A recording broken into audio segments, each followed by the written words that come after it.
Bungad na panalangin sa ngalan ng Ama, ng Anak, at ng Espiritu Santo.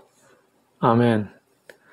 Pagpalain kami sa aming pagtitipon ngayon para sa pulong na ito. Gabayan mo ang aming isipan at puso upang kami ay magtrabaho para sa ikabubuti ng aming komunidad at tulungan ang lahat na iyong mga tao. Turuan mo kaming maging bukas palad sa aming pananaw, matapang sa harap ng kahirapan at matalino sa aming mga desisyon. Ama, pinupuri ka namin magpakailanman. Amen. Sa ngalan ng Ama, ng Anak, at ng Espiritu Santo. Amen.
Ang mabuting balita ng Panginoon ayon kay San Juan.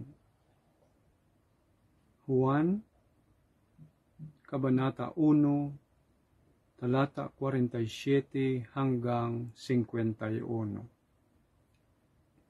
Papuri sa iyo, Panginoon.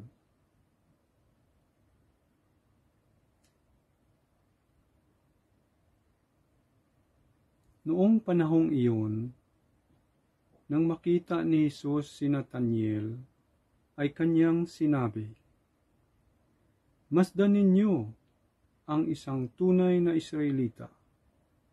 Siya'y hindi mandaraya." Tinanong siya ni Nathanael, "Paano ninyo ako nakilala?"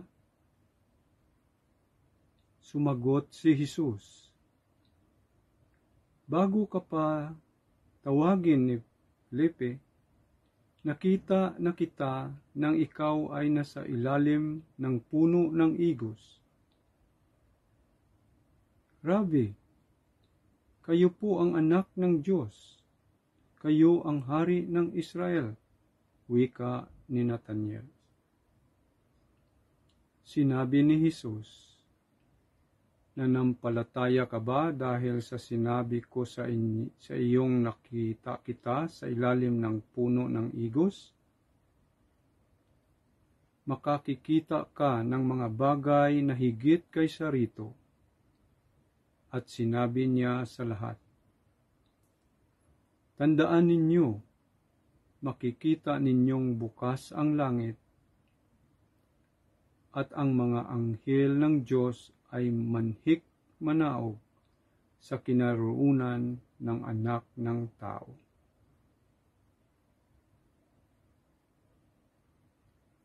Ang mabuting balita ng Panginoon.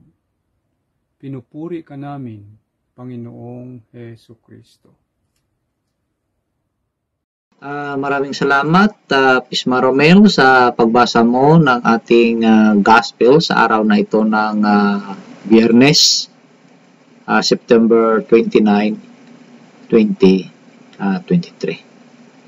So, una-una po sa lahat, ako po ay nagpapasalamat sa ating Panginoon sa mga sandaling ito na binigay niya po sa atin upang tayo po ay makapagbahagi ng kanyang mabuting balita. At sa araw na ito ng Biyernes ay kapistahan po ng tatlong arkanghel, sina San Miguel, San Gabriel at si San Rafael. At sa araw na ito ay araw din ng devotion, pagnunovena sa Sacred Heart of Jesus at sa ating mahal na poong Jesus Nazareno. So mga kamusta po mga kapatid, kamusta po ang Biyernes natin, weekend ngayon. Sana naway mas mabuti po tayong kalagayan. Ako po ay nagpapasalamat sa lahat nating ng mga taga-subaybay, sa ating lahat ng mga subscribers, sa inyong pong lahat, marami pong salamat. At sa pagkakataong ito ay ibibigay ko po sa inyo si Pismarek sa pagdala sa atin ng Words of our Holy Father. Ito po at pakinggan po natin siya. Maraming salamat, Pas Mayor, at mapagpalang oras po sa lahat. Nandito na naman tayo sa ating pagninilay o ating reflection sa Daily Gospel dito sa ating Pasma Plus, sa ating munting tahanan, dito sa Facebook at sa YouTube. At sa pagkakataon na ito, bigyan niyo po ako ng chance na i-open ang ating pagninilay sa pagbasa ng pagninilay ng ating mahal na Santo Papa ni Pope Francis. Basahin na po natin. Words of the Holy Father. Those who listen to others also know how to listen to the Lord, and vice versa. And they experience something very beautiful, that is, that the Lord Himself listens. He listens to us when we pray to Him, when we confide in Him, when we call on Him. Listening to Jesus does become a way for us to discover that He knows us. This is the second verb that concerns the Good Shepherds. He knows His sheep. But this does not only mean that He knows many things about us. To know in a biblical sense also means to love. It means that the Lord, while He reads our inner beings, loves us. He does not condemn us. If we listen to Him, we discover this, that the Lord loves us. The way to discover the Lord's love is to listen to Him. Thus, our relationship with Him will no longer be impersonal, cold, or upfront. Jesus seeks a warm friendship, thus intimacy. He wants to give us a new and marvelous awareness, that of knowing we are always loved by Him, and therefore that we are never left alone by ourselves. Above all, in our sufferings, in our difficulties, in our crises, which are darkness, He sustains us by going through them with us. Yan po ay nasa Psalm chapter 23, verse 4.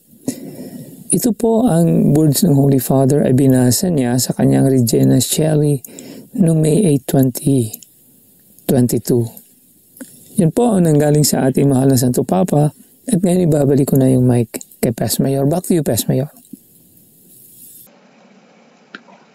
Maraming salamat, Pismarex.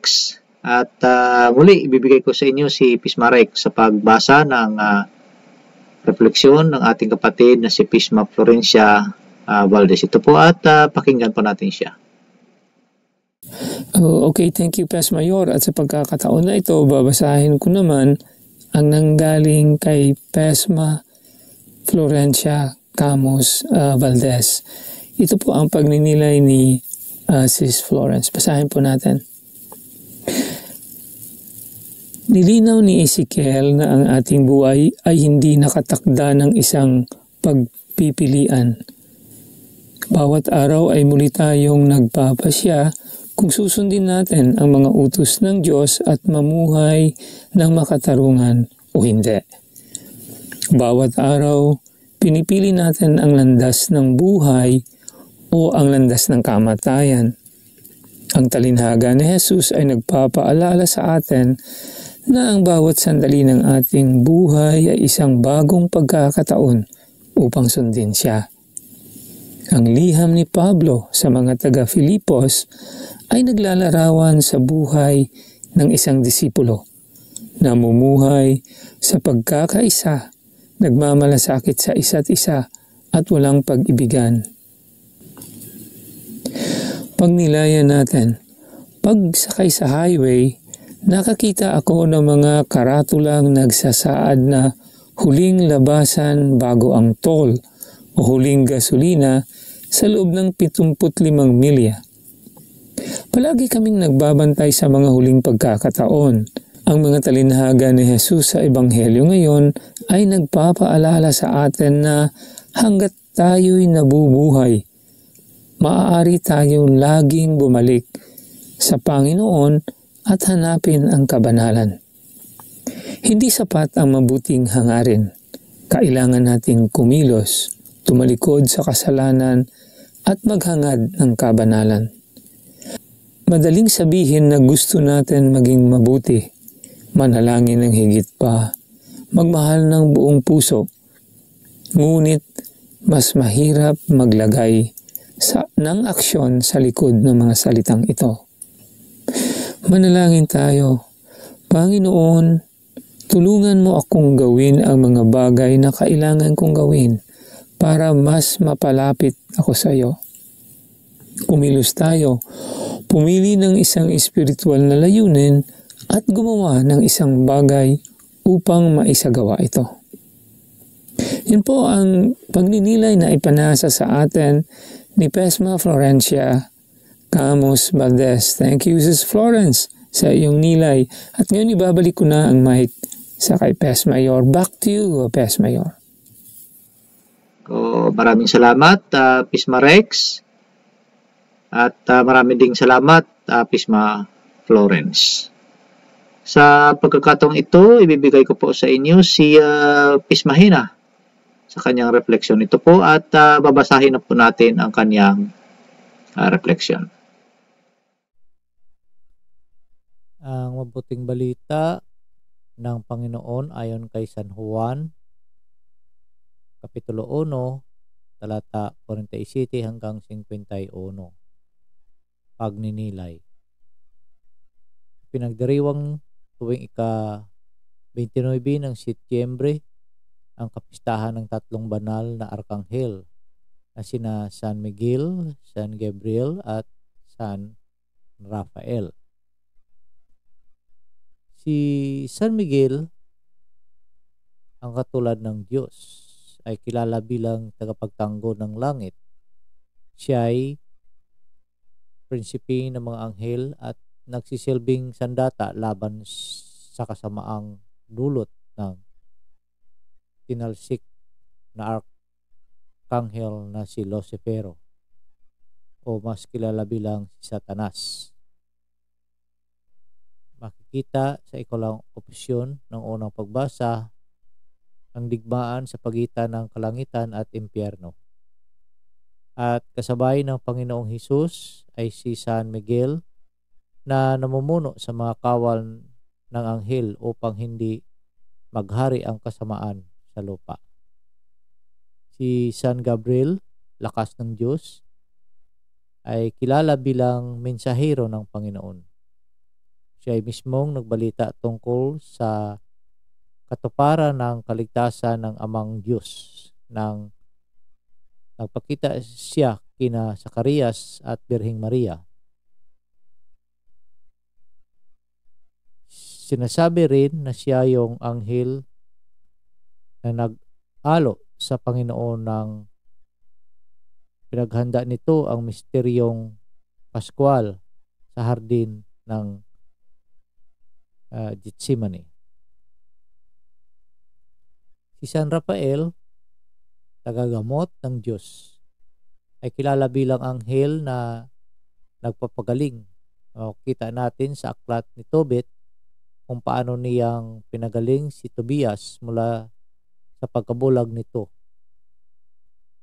Maraming himala tungkol sa pagaling ay iniaalay sa kanyang karangalan. Ang mga tatlong anghel ay nagsisilbing gabay sa atin upang sundin ang kalooban ng Panginoon. Makikita sa Ebanghelyo ang pagtawag ni Jesus kay Nathaniel or San Bartolome sa ilalim ng puno ng igos.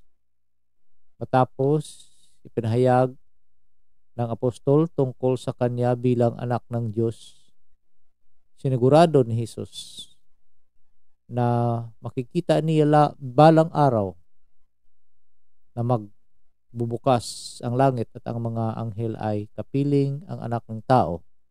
Kaya pinaghahandaan tayo ng kapistahan ito sa muling pagparito ng Panginoon sa katapusan ng panahon.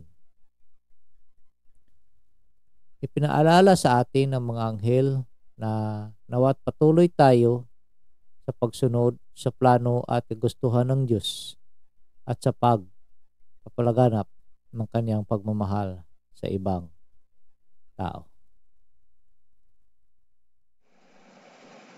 So, marami pong salamat, Pismahena, sa iyong reflection. Sa pagkakataon din ito, ibibigay ko po sa inyo si Pismafele sa kanyang reflection ito po at pakinggan po natin siya. Mapagpalang oras po sa lahat po ng aming mga taga-subaybay sa munting bahay namin na ito, sa munting channel na ito, at sa lahat po ng mga sumusubaybay. At mapagpalang oras din po sa aking mga kapatid, my brothers and sisters here sa aming munting bahay. Today, let us reflect again the Holy Gospel na isinulat ni San Lucas, Kapitulo 9, verse 47 to 51. Sabi ng iba, the true child, at ang sabi naman sa iba ng salin is no duplicity. Dahil dito sa verse na 49, Nathanael answered him, Rabbi, you are the Son of God. You are the King of Israel. Ating pagnilayan po ito sa verse 49 na ito. Like Nathanael, let us recognize also that Jesus is the Son of God and our King. Let us recognize Jesus as the Son of God and our King as we surrender to Him, our King, our Lord. Let us make Him to take control of our life, especially the parts which bothers us. The good news here is that God says, you will see the greater things. The call of Nathanael is ang panawagan kay Nathanael ay isang panawagan para din sa atin lahat. Ika nga, sabi ni Jesus, pumarito at tingnan. Si Jesus at maging kanyang mga apostol, si Felipe, ang talagang nagsabi kay Nathanael tungkol kay Jesus. Naway maging katulad din tayo ni Felipe na nag-evangelize, nag-ebanghelyo ng ibang tao ni Nathanael, at naway maging katulad tayo din ni Nathanael na tumanggap ng paanyaya at kinikilala si Jesus bilang anak ng Diyos, ang hari ng Israel. Kung tayo ay tunay na naniniwala sa ipinangako sa promise ni Jesus na makakakita tayo ng malalaking bagay kaysa sa mga itinuturing nating dakila. Because Jesus is our ladder, our door to heaven. Sa Kanya, sabi nga, angels ascend and descend. Sabi, He is the way, the truth, and the life. So, we pray that He may guide us in our journey to His kingdom. Today, pagnilayan din po natin is is the feast of the three archangels, Angel Michael, Angel Gabriel, and Angel Raphael, ang tatlong pangunahing archangels. Yes, we believe in angels as a Catholic, no? Bahagi na po ito ng ating pananampalataya na merong anghel at sila po ay mga sugo ng Diyos. And yet, the Bible offers a lot of evidence on their existence.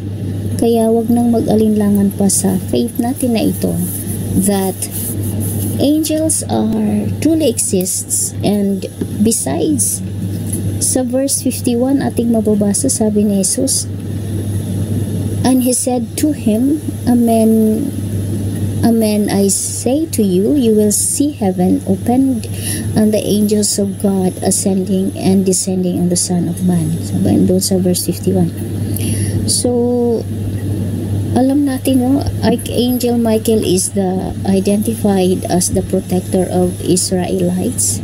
Mababasa yata yan sa Book of Daniel 10, something ganun.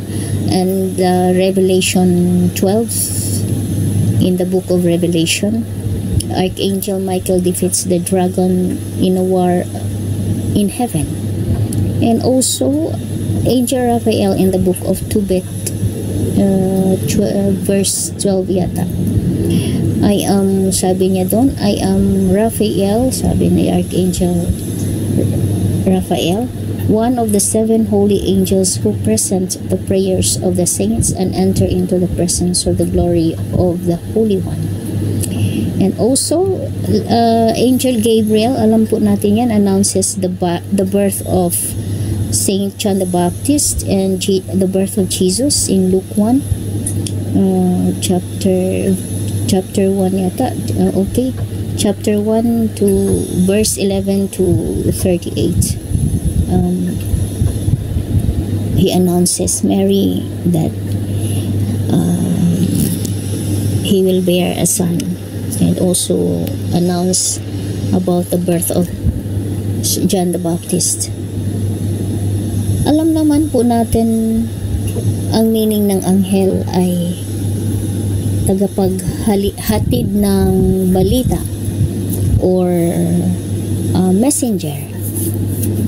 O kaya may messenger. Ngayon ko lang naalala, may messenger apps. So, gamitin natin ng messenger apps. Ihatid ang good news galing sa Diyos. Huwag natin gamitin formalities. Sapagkat tayo din naman ay anak ng Diyos. So, tularan natin ang mga anghel na maging tagapaghatid balita ng Panginoon gamit ang messenger apps sa ating kapanahunan ngayon. We are aware of fake news. Sabi nga, marites na yan. Huwag tayong magpalaganap yan. Let us be an angel also. Dito pa lamang sa lupa. Huwag na nating antayin pang kung sakali man dahil sa ating paniniwala kapag tayo ay kapiling na ng Diyos, tayo din ay mga anghel na. Kaya ika nga, sabi ko nga, dito pa lang sa lupa, let us be also a messenger of God. Happy Feast Day of the Three Archangels, Saint Gabriel, Saint Raphael, Saint Michael. Please pray for us.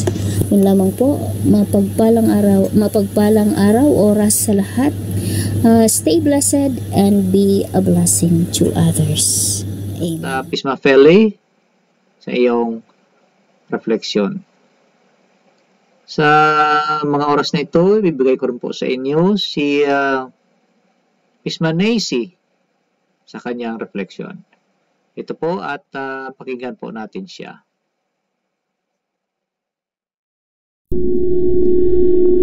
Hello po, mapagpalang araw po sa ating lahat, brothers and sisters in Christ. Bago natin bigyan ng nilay ang gospel ngayon, maligayang kapistahan po sa tatlong anghel ng Diyos na nasa langit, San Miguel, San Raphael, San Gabriel, mga arkanghel. mga anghel ng Diyos, kung saan humihingi tayo ng proteksyon sa kanila sa pamagitan ng banal na Espiritu Santo. At sa ating nilay ngayon, noong nasa sinapupunan pa po tayo ng ating ina, kilala na po tayo ng Diyos kung ano ang pangalan natin, dahil iyon ang ibinigay ng pangalan sa atin ng ating mga magulang. Kilala ng Diyos kung ano tayo sa Kanya, at ipinakita niya sa atin ang Kanyang pagpahalaga sa atin bilang mga tao. Kinikilala niya tayo bilang Kanyang mga anak at bilang mga disipulo. Tunay ang pagmamahal ng Diyos sa atin. Ano po ba ang pagkilala natin sa Diyos? At alam natin ang Diyos puno ng pag-ibig, ang Kanyang puso, umaapaw ang Kanyang pag-ibig sa atin. At tayong naniwala sa Diyos ng may kapal sa lahat, kinikilala niya tayo bilang Kanyang mga anak. Tunay ang sinabi ng Diyos sa gospel na ito. Ito po ay may katotohanan na kilala ni Jesus si Nathaniel doon sa puno ng igos. Si Nathaniel na pinangalanang Bartolome, na may pagsunod sa Diyos. Naniniwala siya sa kay Hesukristo.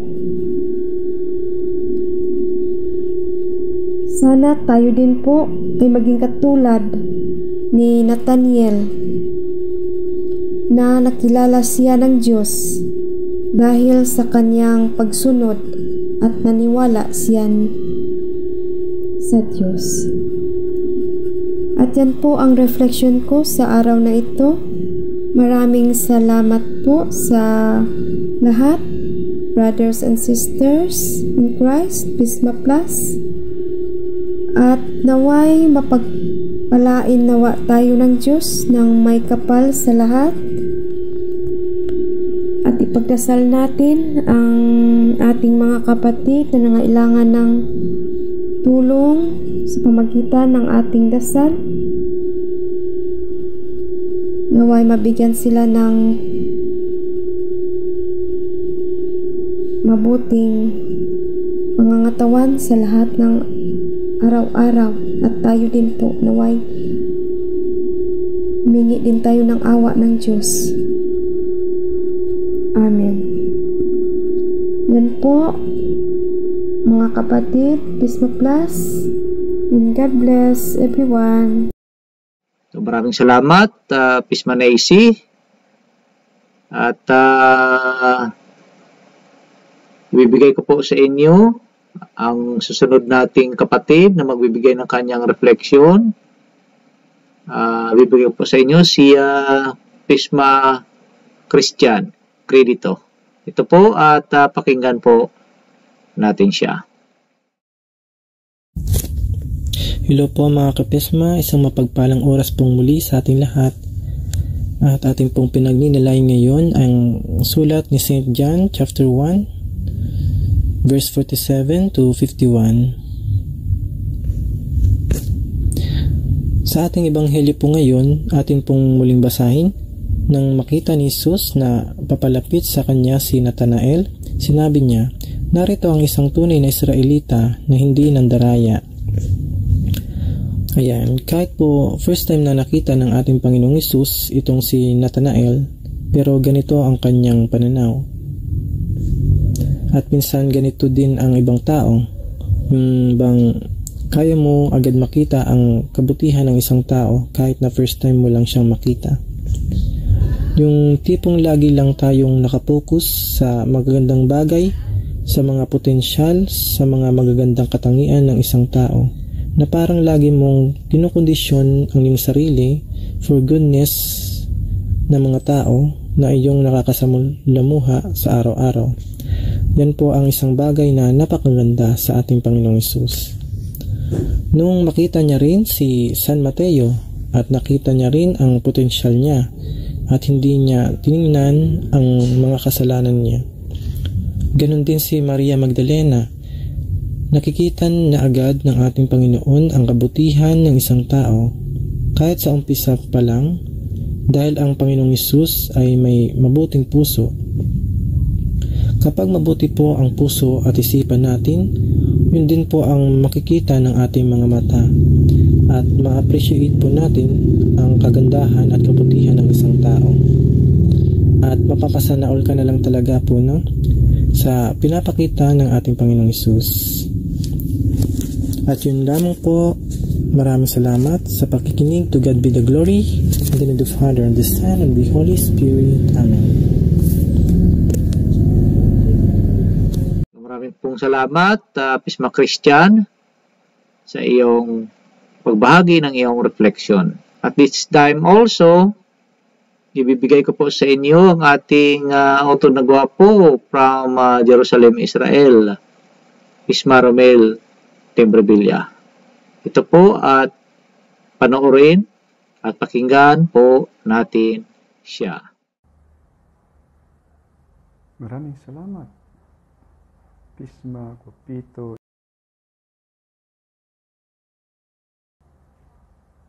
Yor Balairos at sa lahat ng mga kasama kong Pisma at sa lahat ng isubaybay at nagtatangkilik sa channel na ito, Pisma Plus. Mapagpalang oras po sa bawat isa sa atin at Shalom Israel at sa madaling araw na Ebanghelyo yan sa Pilipinas, araw ng Biyernes, September 29, 2023,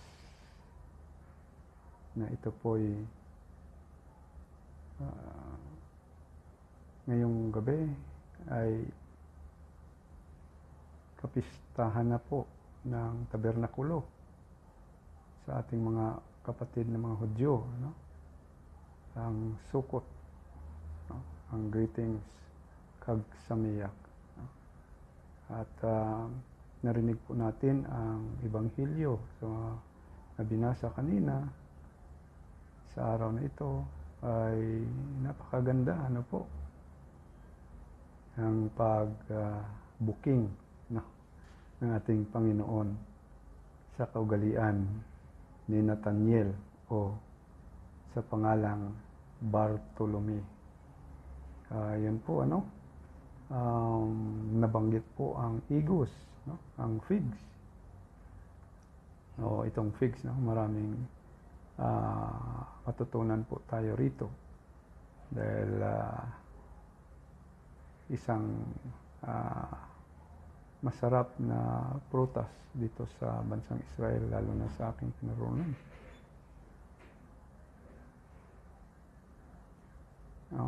Dito sa Jerusalem, napaka-sarap po at dami ng mga bunga at kahit po sa mga pader ng mga building dito ay mabilis lumaki at mamunga ng marami. At itong igos po ay sa panahon ng ating Panginoon, ito ang palagihan ng ating mga kapatid na Hudyo kung saan ay mag-aral po sila sa salita ng Diyos. At ganoon din manalangin. Na sa ngayon, sa panahon ngayon, ay tinatawag nilang kung saan sila ay nag-aaral, tinatawag nila po ito yeshiva, ano po. Doon sila nag-aral, binabasa ang lahat ng ginawa ng mga rabay na interpretasyon sa kanilang mga layi sa pananampalataya. Ganun din po sa mga bagay na gagawin po nila habang nandito po sila sa mundong ito. At dito po, ang isang Hudyo, sa obserba po natin dito ay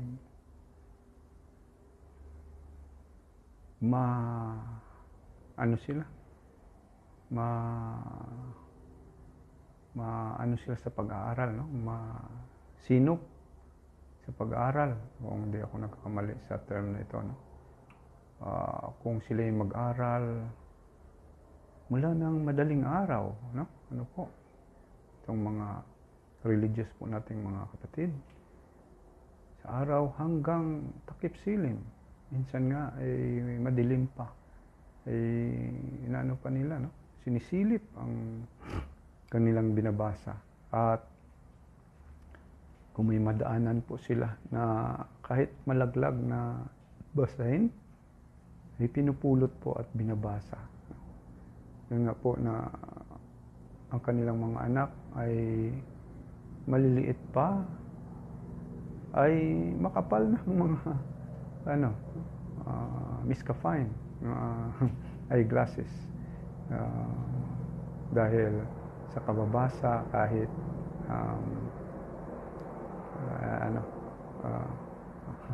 may fighter jet na naman dahil ang kanilang sukot ay itong gabi magsimula, no? Na ang unang 2 araw ay natugma sa Sabado at Linggo, at mapalad po tayo na nandito sa Jerusalem na wala namang public buses, no? Sa 2 araw, Sabado at Linggo yata, hindi ako nagkakamali. At patuloy natin, no? Pag nilay-nilayan ang Ebanghelyo na narinig po natin. At yun nga po, no? Ang Igos ay ngayon yeshiva. At dito rin natin malalaman ang mga kapatid nating Hudyo na dapat nating sundin, no? Yung pag-aaral ng ating pananampalatayang Katoliko, parang bahagi natin sa ating mga anak, no? Yun nga po, no? Hindi naman natin sinisisi ang ating mga kaparian, mga religious po natin na nagbibigay ng katikism dahil kakaunti po sila at hindi maagapan sa karami po natin. Yun nga po, kailangan pagdasal din po natin ating sarili na gagamitin po tayo ng Panginoon para isiwalat ang kanyang katuruan mula sa kanyang simbahan na itinayo, no? At yun nga, no, na kami rito ni Pisma Juban at Pisma Runa dito sa Israel ay inobserbahan po namin kung paano sila mamuhay sa kanilang pananampalataya. At alam naman po natin na ang kanila lang pong kasalanan ay sa ibang bagay, pero ang main na kasalanan po nila ay hindi nila po tinanggap ang ating Panginoong Jesucristo na Misaya, Mashiach. Yun po, no? Pero sa pagtuturo sa mga anak, lalo na pag Sabado, sa pahinga nila, ano po, no? Na kung ano yung binabasa sa Torah at pinapaliwanag ng rabay o sinong nakatuon na nagbasa, ay yun din ang ipapasa during ng kainan nila sa Arukat Vechuraim, no? Arukat Vechuraim, yung lunch nila, no? Doon kinikwento ng ama ng tahanan kasama sa mga bisita ang kanyang natanggap mula sa sinagoga.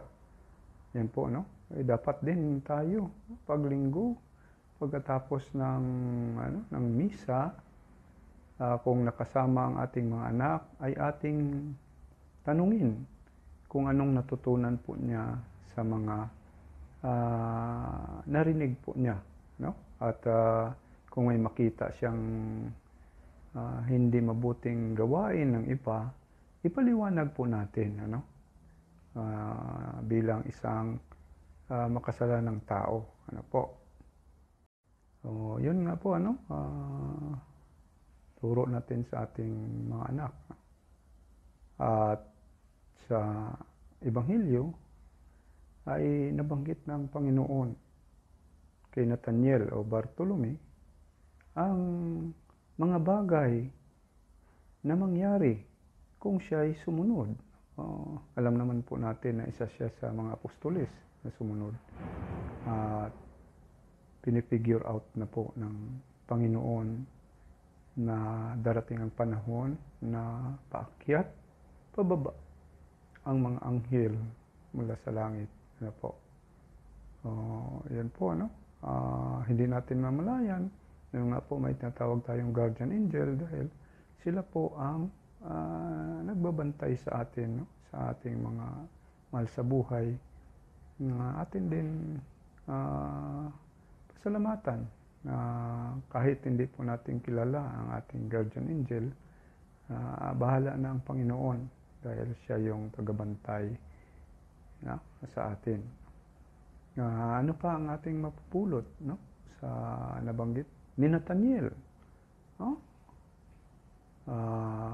Nung sinabihan siya ng Panginoon, no? Na doon siya sa ilalim ng igos, sabi niya, Rabbi, no?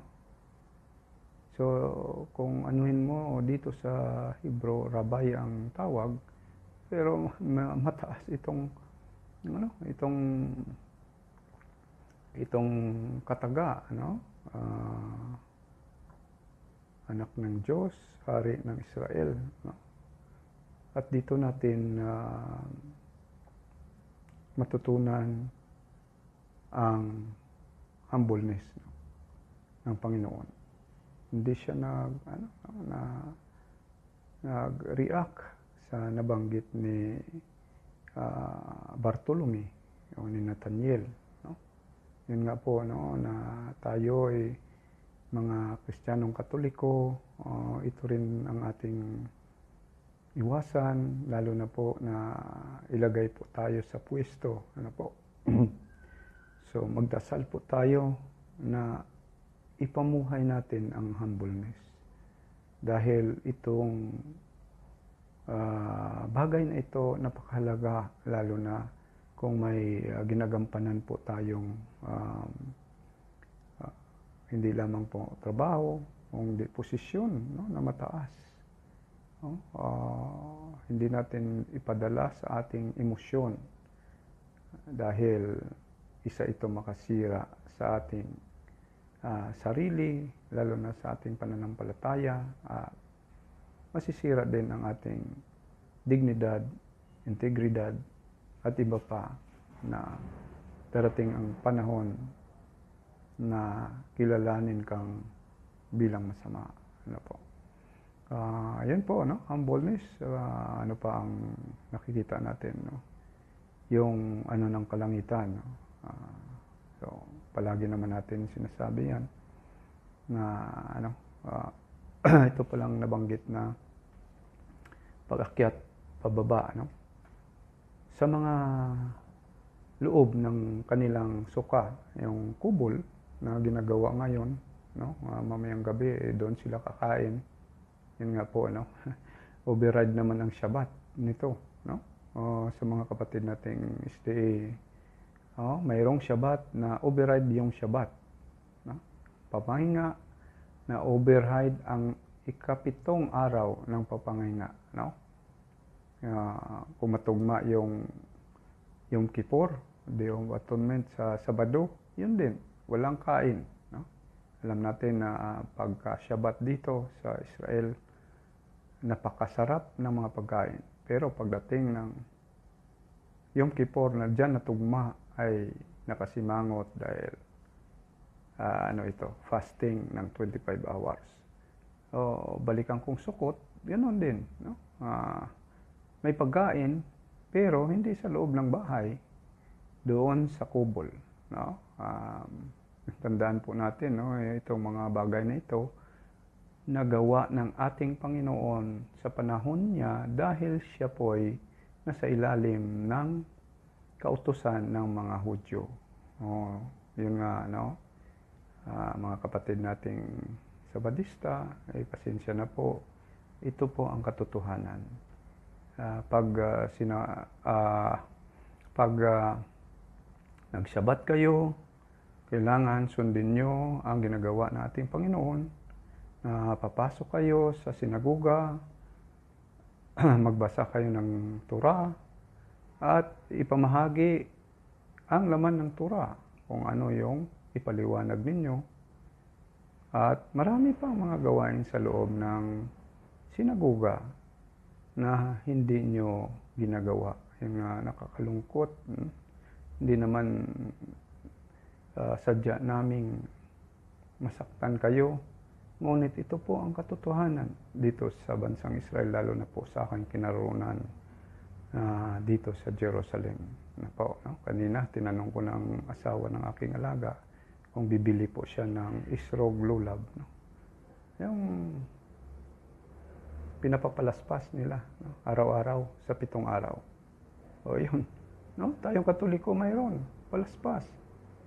Sila may palaspas. At sa tradisyon, noon, sa panahon ng Sukot, Yom Kippur, ay nagpapalaspas sila sa paikot sa templo. No? So, yun po. So, patuloy natin, na Sukot, may picture. Nung sa aking alaga na napaka-religious. Ako yung naggawa ng sa suka. No? Kasi ang mga bitay-bitay dyan ay mga fruits, no? Mga pinya, mga ganon, ubas, ganon. Tapos sa dingding, yung mga rabay nila, no? Picture ng mga rabay, kung sa kanila ay palamuti, no? Pero dyan sila nagdadasal. Yun nga, mga kapatid natin sa kabayang pananampalataya. Huwag nyo kaming husgaan, no? Na may mga imahe, ngunit hindi namin sinasamba. No? Pag pugay lang, English yung marinig natin, hindi siya nag-Hebrew. Yun nga, no? Yun ang napakalaga. No?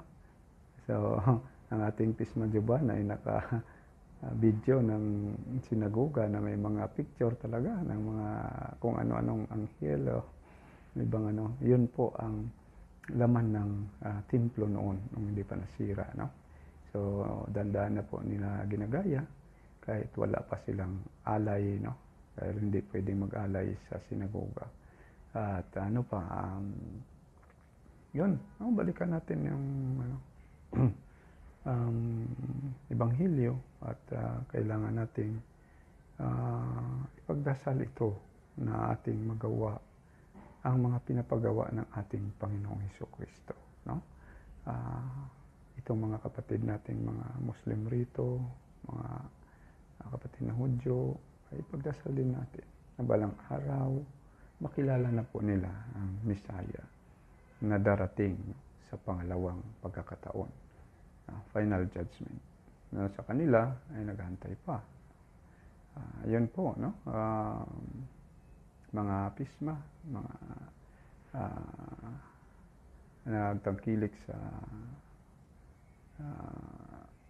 channel nito, Pisma Plus, sa lahat ng nagsubaybay at subscribe. Pamahagin nyo ito dahil may mga videos po ang Pisma Plus na napaka-interesado sa bawat isa na malaman natin ang mga kultura, tradisyon at mga lugar na kung saan umapak, naglakad ang ating kinikilalang Diyos na si Jesucristo, no? 100% na tao, 100% na Diyos, no? At sa kanyang mga hindi lang nalakaran, kung yung mga bagay na kung saan siya nakarating at walat ng katotohanan at magandang balita, no? Yan po na napakalaga na ipagdasal po natin ang bawat isa para maging matatag sa ating pananampalatayang Katoliko at balang araw ay maramdaman nila ang ating pagmamahal sa kanila. Itong utos ng ating Panginoon, ipamahagi ang pagmamahal ng Diyos. So, salamat ng marami sa bawat isa. At Shalom Beletraot, Aksamiyak Israel, papuri sa Diyos, God bless us all. Back to you, Pisma, Guapito, Yorbalairos ng Amerika. Shalom Beletraot, Todarabali Kulam, papuri sa Diyos, God bless. Shalom, shalom, shalom. So marami pong salamat, Pisma Romel, sa iyong reflection. Marami pong salamat sa lahat ng mga nagsishare ng kanilang mga reflection. At sa lahat ng ating mga masugid ng mga taga-subaybay, sa ating mga subscribers, marami pong salamat sa inyo. Naway, ang Panginoon ay gagabay sa atin sa araw-araw nating pamumuhay, ilayo tayo sa anumang kapahamakan. At wag lang po nating kalimutan na kumapit lang po sa patalim ang salita ng ating Panginoong Jesucristo. Marami pong salamat at God bless us all. Manalangin po tayo. Sa ngalan ng Ama, ng Anak, ng Diyos, Espiritu Santo. Amen.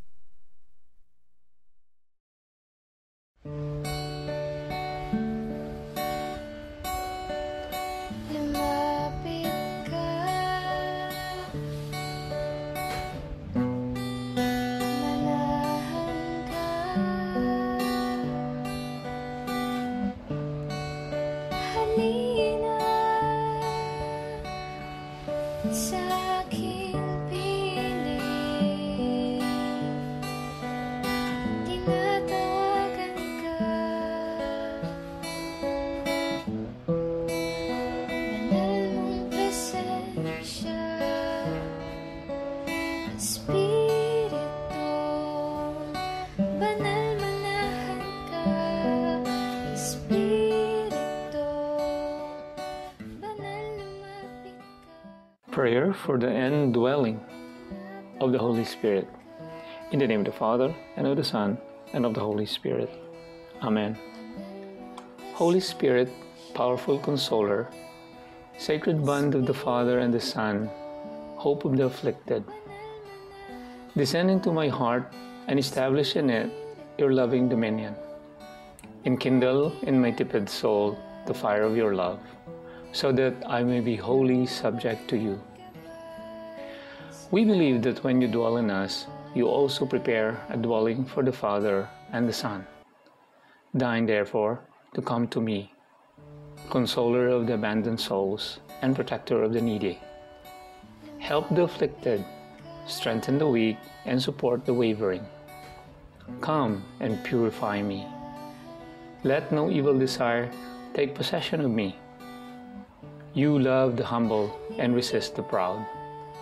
Come to me, glory of the living, and hope of the dying. Lead me by your grace, that I may always be pleasing to you. Amen. In the name of the Father, and of the Son, and of the Holy Spirit. Amen.